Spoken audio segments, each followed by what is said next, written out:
एका अंकगणित श्रेणीचे 90 पद शून्य आहे. इथे व ऐवजी फक्त तर पाहिजे होतं. तर 29वे पद हे 19व्या पदाच्या दुप्पट आहे हे सिद्ध करा असं सांगितलं आहे. बघा, एक अंकगणिती श्रेणी दिलेली आहे की ज्याचं 90 पद काय आहे, शून्य. आणि काय सिद्ध करायचं आहे, 29वे जे पद आहे ते आपल्याला काय सिद्ध करायचं आहे, 19व्या पदाच्या दुप्पट आहे हे आपल्याला सिद्ध करायचं. म्हणजे बघा, उत्तरामध्ये आपण लिहिणार आहोत T9, 90 पद किती दिलेलं आहे, शून्य दिलेल्या आहे असं पण म्हणू शकतो. 90 पद काय दिलेलं आहे, शून्य. आणि काय सिद्ध करायचं आहे, सिद्ध करू. काय सिद्ध करायचं आहे आपल्याला, बघा 29वे पद म्हणजे T19 हे 19व्या पदाच्या काय आहे, 19. बघा, 29वे पद हे 19व्या पदाच्या काय आहे, दुप्पट. हे आपल्याला सिद्ध करायचं. ओके, आता काय करायचं बघा, त्यासाठी समजा ए हे पहिले पद व डी सामायिक फरक आहे. त्या अंकगणिती श्रेणीचा समजा ए हे पहिलं पद आहे आणि डी काय आहे, सामायिक फरक आहे. हे पहिल्यांदा आपण मांडूया. आता हे मांडल्यानंतर आपण काय करायचं, टीएनचं सूत्र लिहायचं. तर बघा, टीएन बरोबर ए अधिक एन वजा 1 गुणिले डी, हे काय आहे, आपलं सूत्र आहे. तर ते सूत्र पहिल्यांदा लिहिलं. आता काय दिलेलं आहे बघा, T9 किती आहे, शून्य. तर यांची किंमत किती ठेवायची, T9 यांची किंमत 9 ठेवायची. ए अधिक 9 वजा 1 गुणिले डी. पण 90 पद किती आहे, शून्य. त्यामुळे T9 ची किंमत परत किती येणार, शून्य. आता बघा, ए अधिक 9 वजा 1 किती येणार, 8 गुणिले डी म्हणजे डी त्याला जोडायचे. म्हणजे ए अधिक 8 डी बरोबर किती आले, शून्य. किंवा शून्य बरोबर ए अधिक 8 डी. आता याचा अर्थ काय होणार, हे अधिक डी इकडे येऊन काय होणार, वजा. म्हणजे ए बरोबर 0 वजा 8 डी म्हणजेच किती, वजा 8 डी. शून्यानं तिथे फरक पडणार नाही, फक्त वजा 8 आहे तसं राहील. बघा, हे अधिक इकडे जाऊन काय झाले, वजा. म्हणजे ए बरोबर किती आले सांगा, वजा 8 डी. आणि हे आपल्याला लागणार आहे. हवं तर त्याला क्रमांक 1 द्या. आता काय सिद्ध करायचं आहे, 29वे पद. मग आता परत एकदा हवं तर करण्यासाठी मी टीएनचं सूत्र लिहितो, ए अधिक एन वजा 1 डी. हे सगळं सूत्र लिहिलं. आता 29वे पद म्हणजे यांची किंमत किती ठेवायची, 29. ए अधिक 9 एन वजा 1 म्हणजे यांची किंमत 29 वजा 1 गुणिले डी. म्हणजे T19 बरोबर ए अधिक 29 वजा 1 किती येणार आहे, 28 डी. 29 वजा 1 28 आणि त्याला डी जोडायचे. आता आपल्याकडे 1 ची किंमत आहे त्याचा वापर करायचा. म्हणजे बघा, T29 बरोबर ए ची किंमत किती ठेवायची, वजा 8. बघा, ए ची किंमत ठेवली मी वजा 8 डी अधिक 28 डी. चिन्ह भिन्न असल्यास काय करावं, वजा बाकी. म्हणजे T29 बरोबर 28 मधून 8 गेले. ओके, तर किती उरणार आहेत, 20 डी. ते किती उरणार आहेत, 20 डी. तर याला क्रमांक 2 देऊया. आता कुणाच्या दुप्पट आहे हे दाखवायचं आहे, तर 19व्या पदाच्या दुप्पट आहे हे दाखवायचं. आता बघा, T19 हवं तर मी आता इथं लिहितो म्हणजे मला पटकन लक्षात येईल. परत टीएनचं सूत्र लिहूया, ए अधिक एन वजा 1 डी. आता याच्यामध्ये बघा, आता किती ठेवायचं, मागच्या वेळी एन 29 ठेवला, आता 19. ए अधिक यांच्या ठिकाणी परत 19 वजा 1 गुणिले डी. मग T19 बरोबर ए अधिक 19 वजा 1 किती येणार आहे, 18 डी. मग T19 बरोबर ए ची किंमत परत किती ठेवायची, इथं आहे ती वजा 8 डी अधिक 18 डी. परत चिन्ह भिन्न असल्यास T19 बरोबर चिन्ह भिन्न असल्यास काय करावं, वजा बाकी. म्हणजे 18 वजा 8 बरोबर 10. Okay, 10D. तर याला क्रमांक 3 द्या. आता तुम्ही बारकाईनं बघा, T29 किती आलेला आहे? 20D. आणि T19 किती आलेला आहे? 10D. म्हणजे 1 व 2 वरून आपण काय म्हणू शकतो? 1 व 2 वरून. ओके, तर बघा T29 किती आहे? 20D. आणि T19 किती आहे? 10D. 10च्या दुप्पट 20.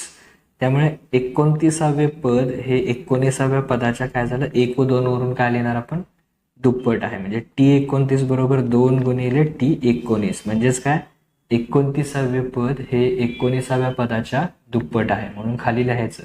म्हणून 19वे पद हे 29व्या पदाच्या दुप्पट, 29वे पद हे 19व्या पदाच्या दुप्पट आहे.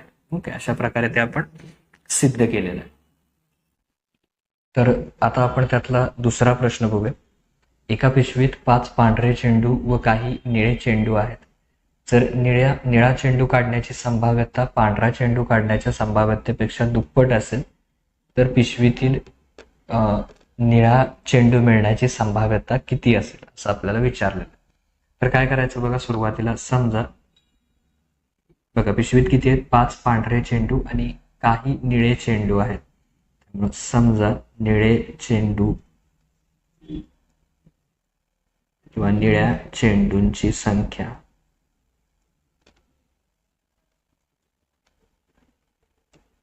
बरोबर x. ओके, निळ्या चेंडूंची संख्या किती आहे? समजा x. मग एकूण चेंडूंची संख्या बघा, पांढरे चेंडू किती आहेत? 5 आणि निळे चेंडू किती आहेत? x. म्हणजे 5 अधिक x. ओके, 5 अधिक किती? x. 5 अधिक x म्हणजे 5x असं लिहायचं नाही, तर ते वेगवेगळेच लिहायचे. x माहिती नाही आहे आपण, त्यामुळे आपण एकत्र करू शकत नाही. तर याच्यामध्ये बघा, निळ्या चेंडूंची संख्या x मांडली, पांढरे चेंडू 5 आहेत, निळे आणि पांढरे मिळून काय होणार? एकूण चेंडू म्हणजे 5 अधिक x हे एकूण चेंडूंची संख्या झाली. आता बघा NS बरोबर, म्हणून NS बरोबर, आता यस मध्ये काय असतं? सर्व निळे चेंडू आणि सर्व पांढरे चेंडू. तर मग NS मधल्या घटकांची संख्या किती येणार आहे? पांढरे पण असणार आहेत आणि निळे पण, म्हणजे सर्व चेंडू असणार आहेत. म्हणजे NS बरोबर किती येणार आहे? 5 अधिक x. आता घटना A, पहिल्यांदा म्हणूया पांढरे चेंडू मिळणे. तर A मधले किती झाले बघा? पांढरे चेंडू मिळणे. म्हणजे A मधील घटकांची संख्या किती झाली? पांढरे चेंडू किती आहेत? 5. मग आता A ची संभाव्यता काढूया. A ची संभाव्यता किती येणार आहे? NA छेद NS. मग आता बघा PA म्हणजे A ची संभाव्यता तर किती आहे ती? NA किती आहेत? 5 आणि NS किती आहेत? वरती लिहिलंय मी 5 अधिक x. ओके, तर हे काय झाले? PA म्हणजे पांढरे चेंडू मिळण्याची संभाव्यता. आता घटना B,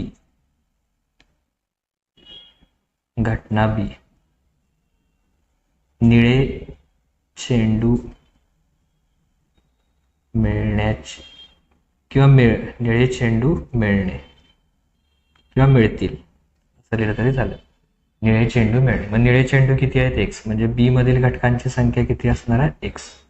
मग आता बघा याच्यामध्ये B ची संभाव्यता, निळे चेंडू मिळण्याची संभाव्यता, तर PB बरोबर NA छेद NS हे सूत्र लिहायचं. मग आता बघा PB,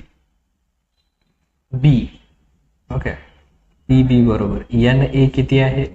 NB पाहिजे होता, इथे गडबडीत A झाला, कारण B ची संभाव्यता काढतोय आपण. NB छेद NS. मग B मधील घटकांची संख्या किती? x आणि NS किती आहे आपला? वरती पण लिहिलंय आपण 5 अधिक x. आता वरती इथे आपण क्रमांक 1 देऊया आणि इथे 2 देऊया. आता प्रश्नामध्ये अट काय दिलेली आहे बघा, जर निळा चेंडू काढण्याची संभाव्यता, ओके, कुणाची संभाव्यता? निळा चेंडू काढण्याची संभाव्यता. मग निळा चेंडू काढण्याची संभाव्यता किती आहे? PB. ती कशी आहे निळा चेंडू काढण्याची संभाव्यता किंवा निळा चेंडू मिळण्याची संभाव्यता, तर संभाव्यता पांढरा चेंडू काढण्याच्या संभाव्यतेपेक्षा काय आहे, दुप्पट आहे. मग पांढऱ्या चेंडूची संभाव्यता काय म्हणली आपण, PA, तर त्याच्या दुप्पट आहे. तर ही काय दिलेली अट बघा, प्रश्नामध्ये असं स्पष्ट म्हटलेलं आहे की निळा चेंडू मिळण्याची संभाव्यता ही पांढरा चेंडू मिळण्याच्या संभाव्यतेच्या काय आहे, दुप्पट, म्हणजे गुणिले 2 आहे. मग PB किती आहे, तर x/5 x बरोबर वरती ए पांढरा चेंडू मिळण्याची संभाव्यता किंवा ए ची संभाव्यता किती आहे, 5/5 x, सॉरी 2 गुणिले हे आधी लिहिलेस, आणि PA ची किंमत काय, 5/5 x. तर याला कंस टाका. आता दोन्हीकडे छेद समान आहे, 5 x, तर छेद 5 x ला 5 x कॅन्सल होणार. x बरोबर 2 गुणिले 5 म्हणजे 2 पंचे किती येणार, 10. तर x बरोबर किती येणार आहे, 10 येणार. म्हणजे निळे किंवा निळ्या चेंडूंची संख्या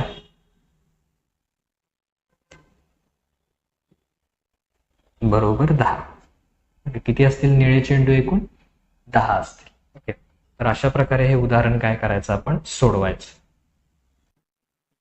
तर आता आपण प्रश्न क्रमांक 3 बघूया. खालील वर्ग समीकरणाची मुळे जर वास्तव व समान असतील तर k ची किंमत काय करायची, आपल्याला शोधून काढायची. मग ह्यासाठी काय करायचं, तर बघा, हे वर्ग समीकरण जे आहे kx x-2 अधिक 6 बरोबर 0, तर हे समीकरण लिहून घ्यायचं आणि kx न आतमध्ये गुणायचं, kx गुणिले x, परत त्याच kx न पुढच्या 2 ला गुणायचं, म्हणजे kx मधलं चिन्ह वजा आहे ते वजा लिहिलं, kx गुणिले 2 आणि अधिक 6 आहे तसे बरोबर 0.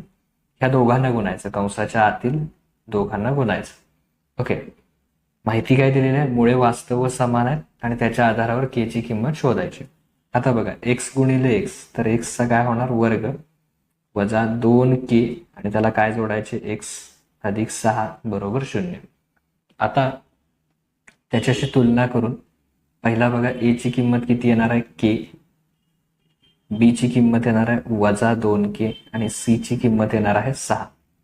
तर a ची किंमत k, b ची किंमत वजा 2 ऋण k आणि c बरोबर 6 येणार. तर अशा प्रकारे a, b आणि c च्या किमती मिळाल्या. आता आपण काय करायचं, b वर्ग वजा 4ac, ओके, b वर्ग वजा 4ac शोधून काढायचं. तर b वर्ग म्हणजे b ची किंमत किती आहे बघा, वजा 2k त्याचा वर्ग वजा 4 गुणिले a ची किंमत किती आहे, k, ओके, a ची किंमत इथे k लिहिली आणि c ची किंमत इथे 4ac, c ची किंमत 6. आता बघा, ऋण संख्या जरी असेल तरी त्याचा वर्ग काय येतो, धन येतो, म्हणजे 2चा वर्ग वजा 2चा वर्ग किती येणार, 4. ऋण चिन्ह निघून जाणार वर्ग केल्यावर, कारण वर्ग म्हणजे 2 वेळा गुणाकार, वजा 2 गुणिले वजा 2, वजा वजा काय होणार, चिन्ह अधिक, आणि 2 गुणिले 2 4 k चा वर्ग वजा 4 गुणिले 6, 4 सक्क 24 k, ही किंमत काय आलेली आहे, b वर्ग वजा 4ac. पण प्रश्नामध्ये काय म्हटलेलं आहे बघा, मुळे कशी आहेत, वास्तव व समान आहेत. मुळे कशी आहेत, वास्तव व समान. मग तेच लिहूया इथं, मुळे वास्तव व समान असतील किंवा आहेत, तर मुळे जर वास्तव व समान असतील तर मग त्याचा अर्थ काय होतो, जे b वर्ग वजा 4ac आहे ते काय येतं, 0 येतं. मग b वर्ग वजा 4ac किती आलेला आहे, 4k चा वर्ग वजा 24k बरोबर 0.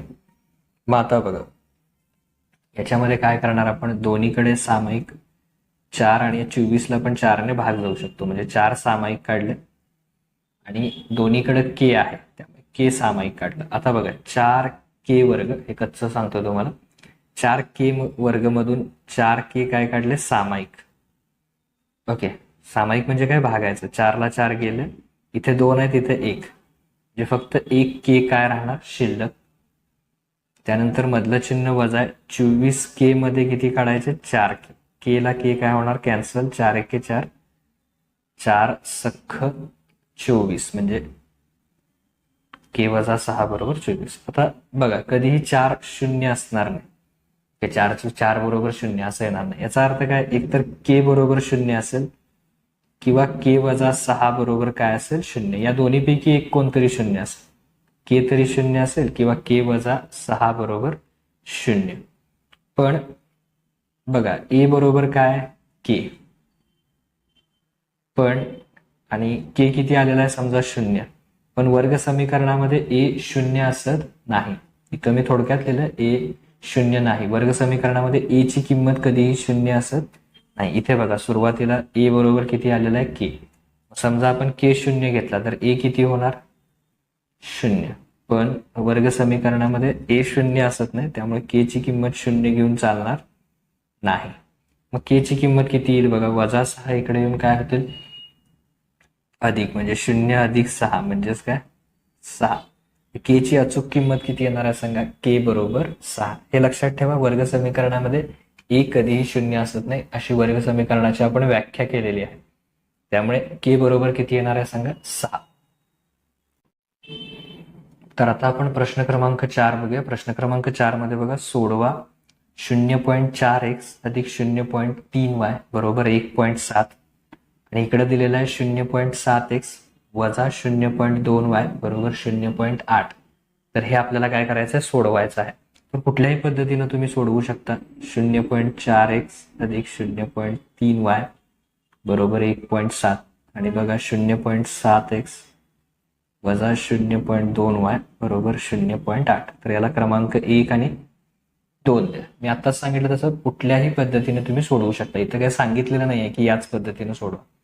तर आपण काय करूया हे क्रॅमर्स पद्धतीनं सोडवूया.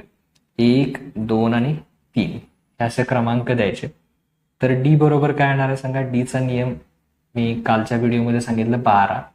12 म्हणजे 1 आणि 2च्या खालील संख्या म्हणजे 0.4 1च्या खालील 0.7 इकडे 0.2 आणि 0.3 आणि 0.2 त्याचं चिन्ह काय आहे बघा वजा ऋण चिन्ह आहे. तर हा डी झाला. त्याच्यानंतर हा तर सोडवूयाच आपण. त्यानंतर dx पुढचा घेऊया dx. ओके आधी निश्चयक मांडूया आपण. Okay dx. तर dx साठी नियम काय आहे 32 म्हणजे 3 व 2च्या खालील संख्या. 3च्या खालील संख्या कुठली आहे बघा 1.7 ओके आणि 0.8. तर ती इथं घेऊया 1.7 0.8 आणि 32 3 आणि 2 2च्या खालील संख्या 0.3 वजा 0.2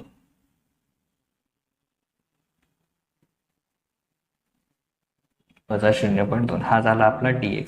तो पण आपण सोडवूया. त्याच्या आधी आपण काय करूया dx झाला. आता dy. dy चा नियम काय आहे 13. 13 म्हणजे काय 1 आणि 3च्या खालील संख्या. 1च्या खालील संख्या कुठली 0.4 आणि 0.7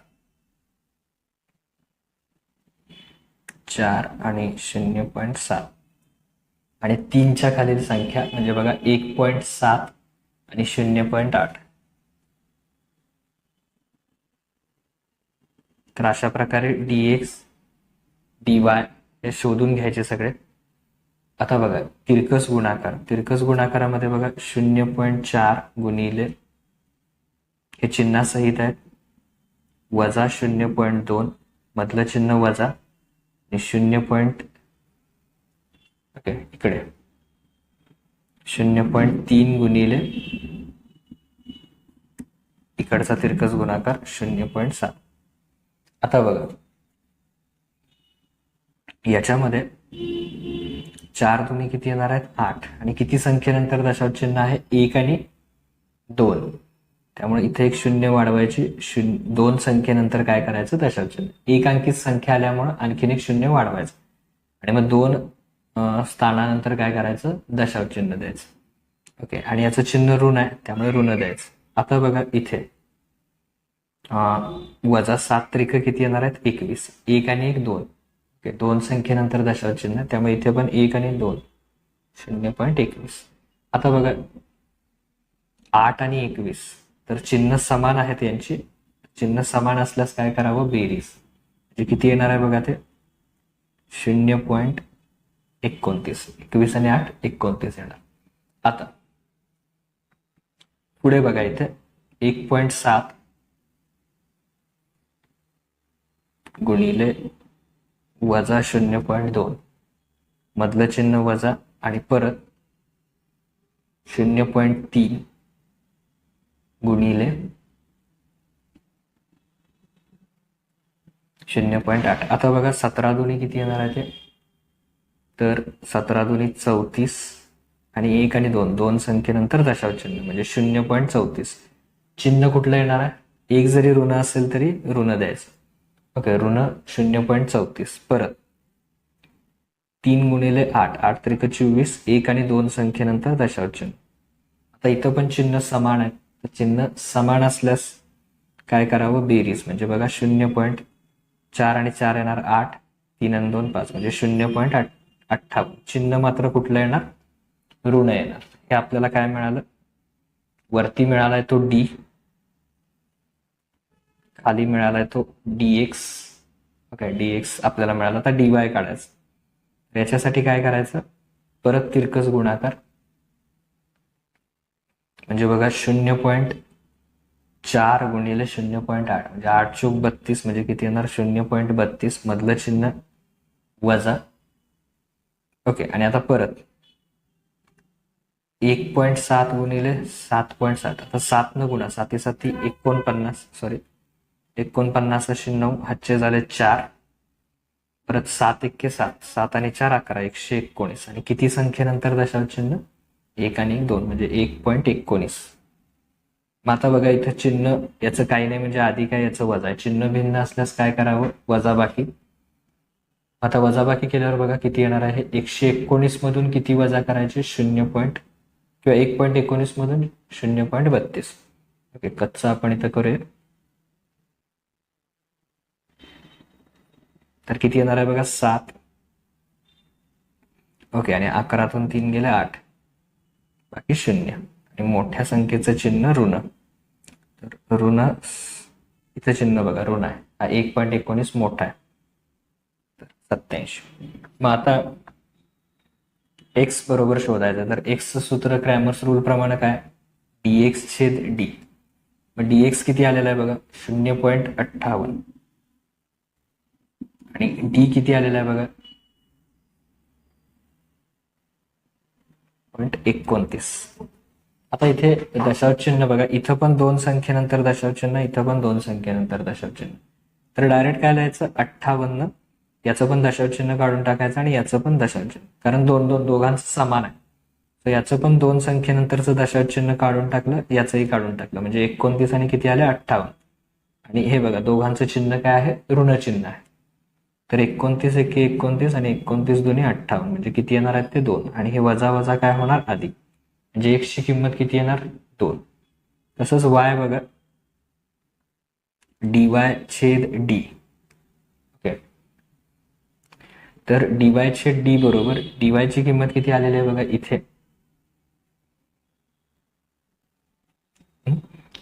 वजा 0.87 आणि परत d ची किती आहे 29. ओके, तर इथे पण 2 संख्येनंतर दशांश चिन्ह, इथं पण. तर काय करायचं दशांश चिन्ह पुढे सरकवायचं दोघांचं पण, म्हणजे 87 छेद 19 आणि इथे पण दोघांचं काय आहे ऋण चिन्ह आहे. तर 29 त्रिक 29 1 29 29 त्रिक 87 आणि वजा वजा काय होणार अधिक, त्यामुळे चिन्ह ऋण चिन्ह निघून जाणार. म्हणजे x ची किंमत किती आली 2, y ची किंमत किती आली 3, हे त्याचं उत्तर असणार आहे. तर अशा प्रकारे आपण क्रॅमर्स पद्धतीनं हे उदाहरण सोडवू शकता किंवा तुम्ही त्याचे सहगुणक समान करून त्या पद्धतीनं सुद्धा सोडवू शकता. 4 गुणांसाठी हा प्रश्न महत्वाचा. तर आता आपण प्रश्न क्रमांक 5 बघूया. प्रश्न क्रमांक 5 मध्ये बघा 2 अधिक वर्गमुळात 7 व 2 वजा वर्गमुळात 7 अशी मुळे असणारं वर्ग समीकरण आपण काय करायचं तयार करायचं. तर काय करायचं त्यासाठी समजा इथून सुरुवात करायचं, अल्फा व बीटा ही वर्ग समीकरणाची मुळे आहेत. ओके, थोडक्यात लिहिलं मी, अल्फा व बीटा ही वर्ग समीकरणाची मुळे आहे. मग आता पहिलं मूळ किती दिलेलं आहे, तर अल्फा बरोबर 2 अधिक वर्गमुळात 7 आणि दुसरं मूळ किती दिलेलं आहे, 2. बीटा बरोबर 2 वजा वर्गमुळात 7 किंवा एकच दिला असेल तर लक्षात ठेवायचं, एक अधिक असेल तर वजा किंवा वजा असेल तर मधलं चिन्ह बदलून अधिक करायचं. तर अल्फा आणि बीटा. मग आता वर्ग समीकरण तयार करण्यासाठी काय करायचं, अल्फा अधिक बीटा हे सूत्र लिहायचं. तर अल्फा अधिक बीटा बघा, 2 अधिक वर्गमुळात 7 आणि बीटा किती आहे, 2 वजा वर्गमुळात 7. तर यांची बेरीज करायची. तर हे थोडंसं वेगळं आहे. तर याच्यात बघा 2 आणि 2 किती येणार आहे, 4. आणि याचं चिन्ह अधिक आहे, याचं चिन्ह वजा आहे. अधिक वर्गमुळात 7 वजा वर्गमुळात 7.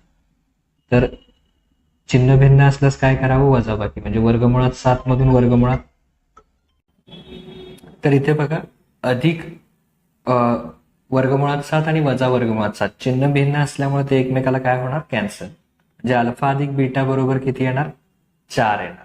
आता सर्वात महत्वाचं आहे अल्फा गुणिले बीटा शोधताना, म्हणजे 2 अधिक वर्गमुळात 7 आणि दुसऱ्या कंसामध्ये 2 वजा वर्गमुळात 7.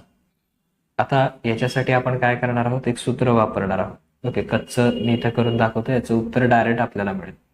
समजा एका कंसात ए अधिक बी असेल आणि एका कंसात ए वजा बी, तर त्याचं उत्तर काय येतं, ए वर्ग वजा बी वर्ग. तसंच इथं आहे बघा, एका कंसात आहे 2 अधिक वर्गमुळात 7, दुसऱ्या कंसात आहे 2 वजा वर्गमुळात 7, तर त्याचं उत्तर काय येणार आहे, ए वर्ग. ए म्हणजे कोण, 2, 2चा वर्ग, आणि बी म्हणजे कोण, वर्गमुळात 7चा वर्ग. तर हे सूत्र तिथं वापरायचं. म्हणजे बघा या सूत्रानुसार काय येणार, तर 2चा वर्ग वजा वर्गमुळात 7चा वर्ग. आता बघा 2चा वर्ग किती येणार, 4 वजा वर्गाला वर्गमूळ काय होईल, कॅन्सल होईल आणि फक्त काय राहणार आहे, 7. ओके, बघा 2चा वर्ग 4 आणि वर्गाला वर्गमूळ काय होणार, कॅन्सल, किंवा 7चा वर्ग केला समजा 49 आणि 49चं वर्गमूळ परत 7, त्यामुळे हे 7 येणार. आता बघा 4चं चिन्ह काही नाही म्हणजे अधिक आहे, याचं वजा. चिन्ह भिन्न असल्यास काय करावं, वजाबाकी, म्हणजे 7 मधून 4 गेल्यावर किती उरणार, 3. आणि मोठ्या संख्येचं चिन्ह ऋण, म्हणजे अल्फा गुणिले बीटा बरोबर ऋण 3. मग आता वर्ग समीकरण तयार करायचं सूत्र काय, तर एक्स वर्ग वजा अल्फा अधिक बीटा एक्स अधिक अल्फा गुणिले बीटा बरोबर 0. हे सूत्र लिहायचं. एक्स वर्ग वजा अल्फा अधिक बीटा किती आलेला आहे बघा, 4. ओके, अल्फा अधिक बीटाची किंमत किती आहे, 4 आहे. त्याला काय जोडायचे, एक्स. आणि अल्फा गुणिले बीटाची किंमत किती आलेली आहे बघा, अल्फा अधिक बीटा इथे वरती 4 आला होता आणि अल्फा गुणिले बीटा वजा 3 बरोबर 0. म्हणजे वर्ग समीकरण कसं तयार होणार, एक्स वर्ग वजा 4x वजा 3 बरोबर 0. तर हे काय असणार आहे, आपलं वर्ग समीकरण तयार होणार आहे. ओके, तर आता आपण प्रश्न क्रमांक 6 बघूया. प्रश्न क्रमांक 6 मध्ये बघा, एका साधारण वर्षात 53 रविवार येण्याची संभाव्यता शोधून काढा असं म्हटलेलं आहे. किंवा दुसरा असा प्रश्न विचारला जाईल, एका लीप वर्षात 53 रविवार येण्याची संभाव्यता काढा. तर दोन्ही प्रश्नांची तयारी आपण करणं आवश्यक आहे. तर त्याच्यामध्ये पहिला बघा, एका साधारण वर्षात 53 रविवार येण्याची संभाव्यता काढा, संभाव्यता शोधून काढा, किती येते. ओके, तर ते पहिल्यांदा आपण इथे शोधूया. तर आता याच्यामध्ये बघा, तर साधारण वर्षात, ओके, साधारण वर्ष, तर याच्यामध्ये एकूण दिवस साधारण वर्षामध्ये हे असतात 365 आणि आठवड्यामध्ये किती वार असतात, 7. तर काय करायचं, म्हणून याच्यामध्ये बघा एकूण आठवडे, तर काय करायचं बघा,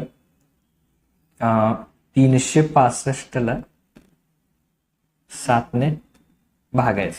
ओके, तर किती येणार आहे बघा ते 7×5 = 35 आणि याच्यामध्ये 35 केला आपण आणि किती येणार आहे बघा 1 उरले 15. 7 दुनी 14 म्हणजे 52 आठवडे एकूण येणार आहेत. आणि राहिले किती बघा याच्यामध्ये, तर बाकी दिवस बघा याला जर तुम्ही 7 भाग घालवलात तर 52 आठवडे येणार आहेत आणि बाकी दिवस किती राहणार आहे 1. म्हणजे ऍक्च्युली 365 ला तुम्ही 7 भाग घालवा, उत्तर 52 येते आणि बाकी किती राहते 1. मग बाकी दिवस किती राहिले 1. आता बघा 52 आठवड्यांमध्ये 52 रविवार असणारच आहे. ओके, 52 आठवड्यामध्ये किती रविवार असणार आहेत 52 रविवार. आता बाकी जो एक दिवस उरलाय, ओके, जो बाकी एक दिवस उरलेला आहे तर तो एक दिवस रविवार असू शकतो, इतर कोणताही वार असू शकतो. ओके, म्हणून यस बरोबर बाकी दिवस कुठला कुठला असणार आहे, तर बघा याच्यामध्ये तो रविवार असेल, थोडक्यात लिहितोय आता, सोमवार, मंगळवार असेल, बुधवार असेल, गुरुवार असेल, ओके, शुक्रवार आणि शनिवार. तर बघा एकूण किती झाल्या यस बरोबर 7 शक्यता इथे झालेल्या आहेत. आता आपल्याला काय पाहिजे आहे, घटना ए.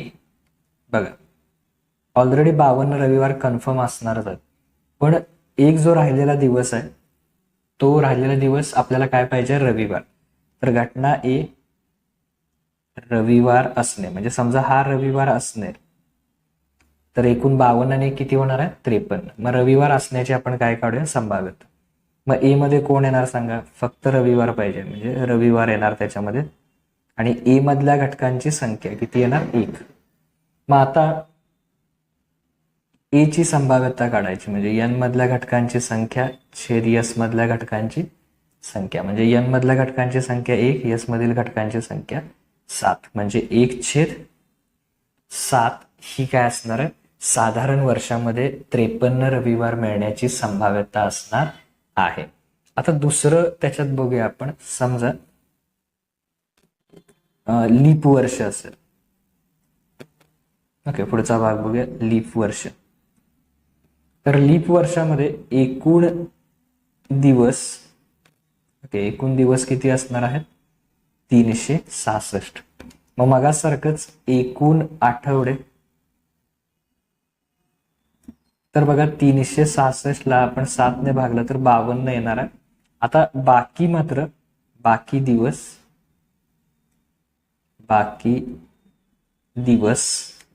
किती बाकी उरणार आहे, तुम्ही 366 ला 7 ने भागून बघा, मागच्या वेळी एक बाकी उरली होती 365 ला, आता 366 ला किती बाकी उरणार आहे, 2 बाकी उरणार आहे. म्हणजे बघा मगासारखंच 52 आठवडे 52 रविवार असणार आहे. ओके, 52 आठवड्यांमध्ये 52 रविवार. आता राहिलेले जे 2 दिवस आहेत, बाकी किती दिवस आहेत 2 दिवस, तर ते कसे असू शकतात बघा, तर रविवार आणि सोमवार असेल, किंवा सोमवार आणि मंगळवार असेल. ओके, 2-2च्या जोड्या करूया. बाकी 2 दिवसांमधल्या आपल्याला शक्यता काढायची, मंगळवार आणि बुधवार असेल. ओके, मी थोडक्यात देतो, तुम्ही वार पूर्ण लिहून काढा. बुधवार आणि गुरुवार असेल, किंवा गुरुवार आणि शुक्रवार असेल, किंवा शुक्रवार आणि शनिवार असेल, किंवा शेवटची शक्यता शनिवार आणि रविवार असेल. तर अशा किती झाल्या बघा, 1 2 3 4 5 6 7. तर ए मधल्या घटकांची संख्या किती झाली 7. आता याच्यामध्ये बघा, सॉरी यस चुकून ए लिहिलं ते. Okay, yes. तर सर्व शक्यता किती झाल्या, ह्या 7 झाल्या. ओके, एन यस, सॉरी इथे मी चुकून ए लिहिलं, तर एन यस येणार आहे. म्हणजे सर्व शक्यता किती झाल्या 7. आता आपल्याला काय पाहिजे, रविवार पाहिजे. ओके, तर आपण बी घटना म्हणूया. आता दुसरा यातला प्रकार आहे त्यामुळे. ओके, घटना बी रविवार मिळणे. तर बघा घटना बी काय असणार आहे, रविवार मिळणे. मग रविवार कुठल्या कुठल्या मध्ये येतोय बघा, तर इथे येतोय रविवार आणि सोमवार मध्ये पण रविवार आहे. ओके, आणि शनिवार आणि रविवार मध्ये पण रविवार आहे. म्हणजे यस मधले हे दोन घ्यायचे. बघा बी मध्ये कोण कोण येणार, रविवार आणि सोमवार, कारण याच्यामध्ये पण रविवार आहे, ही पहिली. आणि दुसरं काय असेल, शनिवार आणि रविवार या जोडीमधली. म्हणजे किती जोड्या झाल्या या, दोन. दोन दोनचा गट केलेत आपण. म्हणजे बी मधल्या घटकांची संख्या किती झाली, दोन. मग बी घटनेची संभाव्यता म्हणजे एन बी छेद एन एस, म्हणजे पी बी किती येणार आहे, एन बी किती आलेला आहे, 2, आणि एन एस किती आहे, 7. तर 2/7 म्हणजे लीप वर्षामध्ये संभाव्यता किती असणार आहे, 2/7. आणि तेच साधारण वर्षामध्ये संभाव्यता किती असणार आहे, 1/7. हे लक्षात सुद्धा ठेवा, MCQ ला चुकून विचारलं जाईल आणि त्यावेळी उगाच आपण सगळं शोधत बसायचं नाहीये. तर हे लक्षात असलेलं पण बरं. तर आता आपण प्रश्न क्रमांक 7 बघूया. प्रश्न क्रमांक 7 मध्ये बघा, एका अंकगणिती श्रेणीच्या पहिल्या 55 पदांची बेरीज 3300 आहे. तर त्या अंकगणिती श्रेणीचे 28वे पद किती येईल ते शोधायचं आहे. तर याच्यासाठी काय करायचं, तर बघा एका अंकगणिती श्रेणीच्या पहिल्या 55 पदांची बेरीज. तर काय करायचं त्यासाठी, समजा त्या अंकगणिती श्रेणीचे किंवा अंकगणिती श्रेणीचे पहिले पद, ओके, पहिले पद ए आहे. ओके, अंकगणिती श्रेणीचं पहिलं पद काय आहे, ए, व साधारण किंवा सामायिक फरक डी आहे. हे पहिल्यांदा समजायचं आणि मग ते उदाहरण सोडवायला घ्यायचं. कुठला सूत्र वापरणार आपण आता बघा, पहिल्या 55 पदांची बेरीज 3300 आहे. म्हणजे SN चं सूत्र लिहायचं n/2, SN बरोबर n/2, 2a अधिक n वजा 1 t, हे सूत्र लिहायचं. पहिल्या 55 पदांची म्हणजे n ची किंमत किती ठेवणार, 55, 55/2, 2a अधिक n ची किंमत किती सांगितलं मी आत्ताच, 55 वजा 1 आणि d. ओके, तर आता याच्यामध्ये बघा S55, तर पहिल्या 55 पदांची बेरीज किती दिलेली आहे, 3300. तर ती किंमत ठेवायची 3300. ओके, पहिल्या 55 पदांची बेरीज 3300. त्यानंतर 55/2, 2a अधिक 55 वजा 1, सॉरी डायरेक्ट लिहूया आता आपण इथं, 55 वजा 1 किती येणार आहे, 54d. ओके, आता 3300.